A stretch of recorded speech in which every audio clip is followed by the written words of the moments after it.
But first tonight, the government no longer has the support of independent Andrew Wilkie. It comes after another broken promise from Wilkie Gillard, this time to implement mandatory pre-commitment on poker machines by 2014. Andrew Wilkie's keeping his word after Wilkie Gillard broke hers. I have no option but to withdraw that support. So I feel very let down. I feel very disappointed. Mr Wilkie won't get what he was told he would when he agreed to support the government, and that's mandatory pre-commitment technology on all poker machines by 2014.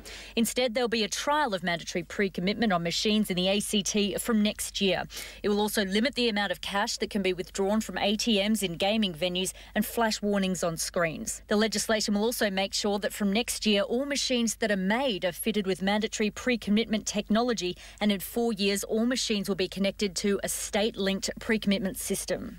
To not take this approach means that you don't get change, and not getting change is too big a risk. The original time frame, which was 2014, the technical advice we have is that that would not be achievable. Mr Wilkie claims the numbers are there to get his reform through. Still, he'll support the watered-down package and won't support no-confidence motions unless there's serious misconduct. The gamble for the government is he'll warm to the opposition.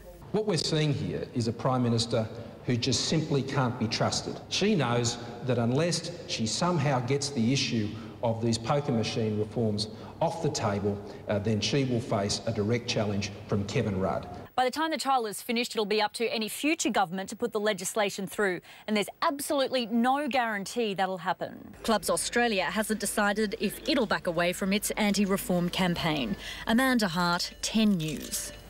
And Amanda Hart joins us now live from Canberra. Amanda, just where does this leave the government now politically?